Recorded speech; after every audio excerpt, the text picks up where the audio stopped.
بسم الله الرحمن الرحيم والتين والزيتون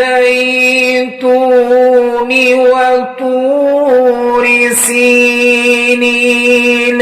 وهذا البلد الأمين لقد خلقنا الإنسان في أحسن تقويم ثم رددناه أسفل سافلين إلا الذين آمنوا وعملوا الصالحات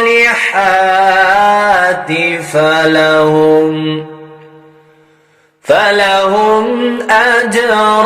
غير ممنون